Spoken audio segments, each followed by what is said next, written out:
शादी के बाद सुरुचि ससुराल पहुंची। सारे कार्यक्रम खत्म होने के बाद 3-4 दिनों में सभी मेहमान एक एक करके वापस चले गए, लेकिन उसकी ननद और उसके 2 बच्चे 2 दिनों के लिए रुक गए। उसके सास ससुर ने तो बहुत पहले ही इस दुनिया से विदा ले ली थी, इसलिए उसकी ननद ने जितने दिन भी रही सुरुचि को भरपूर प्यार दिया ताकि उसको सास की कमी न खले। भाई के विवाह की सारी जिम्मेदारी वे ही संभाल रही थी। सुरुचि ने उनके सामने ही घर के कामों को सुचारू रूप से संभालना शुरू कर दिया था। उसने अपने स्वभाव से उनका दिल जीत लिया था। ननद इस बात से संतुष्ट थी कि उनके भाई को बहुत अच्छी जीवन संगिनी मिली है। अब उन्हें भाई की चिंता करने की ज़रूरत नहीं है। विदा लेते समय ननद ने सुरुचि को गले लगाते हुए कहा, मेरा भाई दिल का बहुत अच्छा है, तुझे कभी कोई तकलीफ़ नहीं होने देगा। तो उसका ध्यान रखना और कभी भी मुझसे कोई सलाह लेनी हो तो संकोच नहीं करना। मैं आती रहूँगी। दिल्ली से सहारनपुर दूर ही कितना है। दीदी आप परेशान मत होइए, मैं इनका ध्यान रखूँगी। सुरुचि ने झुककर उनके पैर छुए। उसकी ननद तो ऑटो में बैठ गई, लेकिन बच्चे खड़े ही रहे। सुरुचि ने उनसे कहा, जाओ मम्मा के साथ बैठो। नहीं, अब तो तुम आ गई हो इसलिए ये यही रहेंगे। ननद आगे कुछ और कहते कहते जैसे रुक सी गई। सुरुचि ये सुनकर अवाक रह गई। अभी विवाह को दिन ही कितने हुए हैं, इसलिए कोई भी सवाल करना उसे ठीक नहीं लगा। उनके जाने के बाद उसके दिमाग में सवालों ने उमड़ना शुरू कर दिया था। कहीं दीदी इसलिए तो मुझ पर इतना स्नेह नहीं उड़ेल रही थी कि अपने बच्चों की जिम्मेदारी मुझ पर डालकर आज़ाद होना चाह रही थी। उनके छोटे से शहर में अच्छी पढ़ाई होती नहीं है, लेकिन एक बार मुझसे अपनी योजना के बारे में बताकर मेरी भी तो मर्जी जाननी चाहिए थी। जल्दी से जल्दी अपने शक को दूर करने के लिए वह पति के ऑफिस से लौटकर आने का इंतज़ार करने लगी। सुंदर के आते ही उसने उसे चाय दी। उसके थोड़े रिलैक्स होते ही ये सोच कर के उसे ये न लगे कि उसकी बहन के बच्चे रखने में उसे आपत्ति है, उसने धीरे से पूछा, दीदी के बच्चे यही रहेंगे क्या? दीदी ने नहीं, वे मेरे ही बच्चे हैं। पत्नी की मृत्यु के बाद दोनों बच्चों को अपने पास रखकर उन्होंने ही उनको पाला है। तुम्हें क्या तुम शादीशुदा हो? तुमने हमें पहले क्यों नहीं बताया? हमें धोखा दिया। अपने पति की बात पूरी होने से पहले ही वह लगभग चीखती हुई बोली। उसे लगा जैसे वह किसी साजिश की शिकार हुई है। इस स्थिति के लिए वह बिल्कुल तैयार नहीं थी। सुंदर भौचक सा थोड़ी देर तक उसकी तरफ देखता रहा, फिर धीरे से बोला, मैंने तुम्हारे भाई से सब कुछ बता दिया था।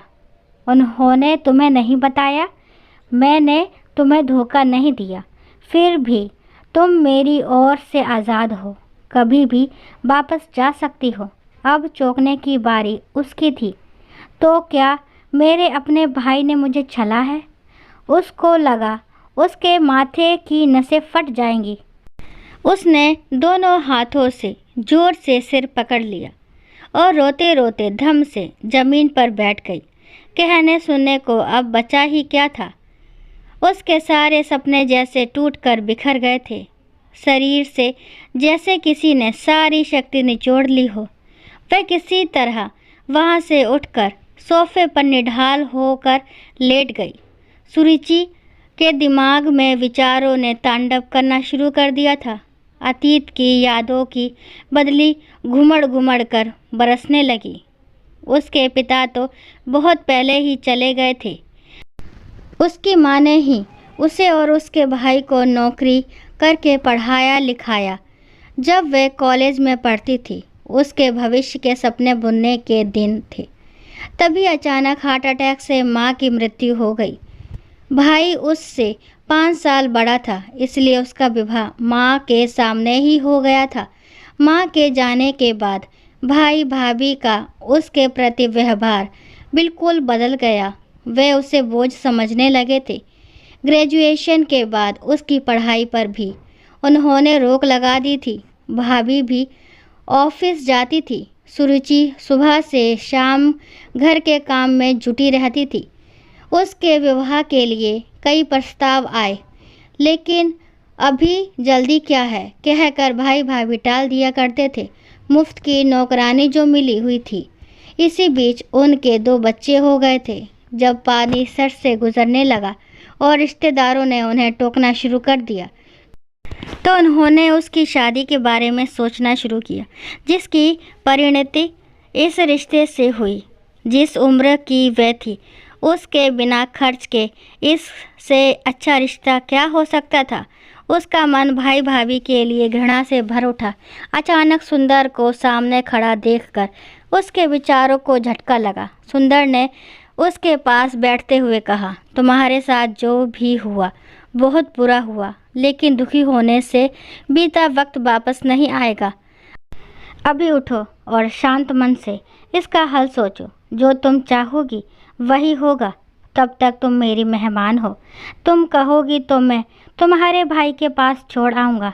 भाई के पास जाकर क्या होगा? यदि उन्हें मेरी खुशी की परवाह होती तो ऐसा करते ही क्यों? मुझे नहीं जाना उनके पास।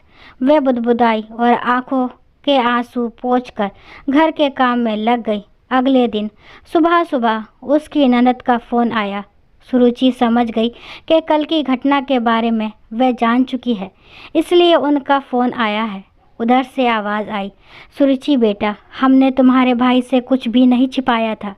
फिर भी यदि तुम्हें बच्चों से समस्या है तो वे पहले की तरह मेरे पास ही रहेंगे, लेकिन मेरे भाई को मत छोड़ना। बहुत सालों बाद उसके जीवन में तुम्हारे रूप में खुशी आई है। बड़ी मुश्किल से वह विवाह के लिए राजी हुआ था।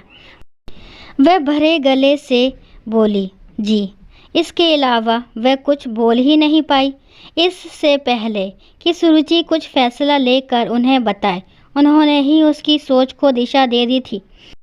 उसने नए सिरे से सोचना शुरू किया कि भाई के घर वापस जाकर वह फिर से उस नरकीय दलदल में फंसना नहीं चाहती, और बिना किसी सहारे के अकेली लड़की की इस दुनिया में क्या दशा होती है ये सब जानते हैं।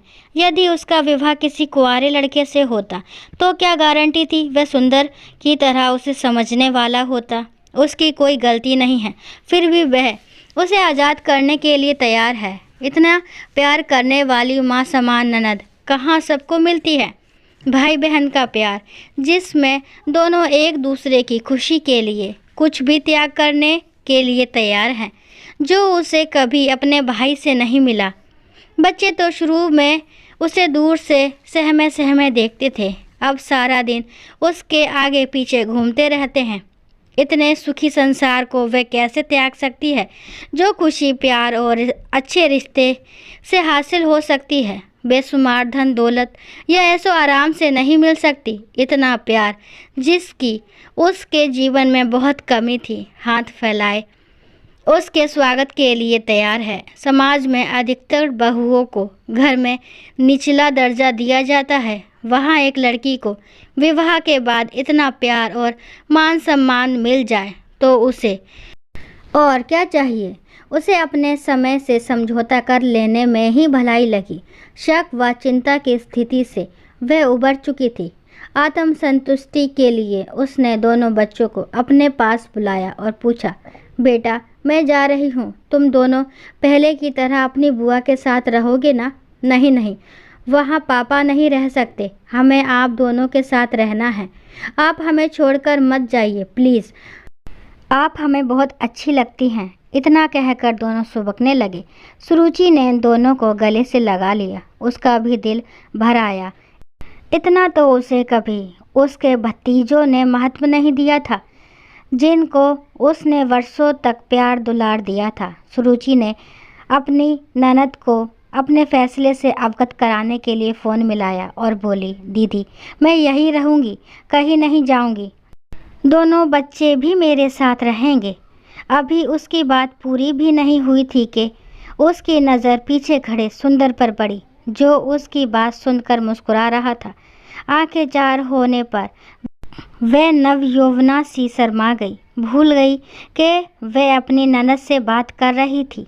दोस्तों, आशा कर रही हूँ कहानी आपको ज़रूर पसंद आई होगी। अगर कहानी पसंद आती है तो प्लीज़ मेरे चैनल को लाइक शेयर सब्सक्राइब करना ना भूलें। और कहानी को पूरा सुनने के लिए थैंक यू। राम राम, राधे राधे। और जो भी कहानी के बारे में आपके विचार है कमेंट बॉक्स में ज़रूर बताएं। Thank you.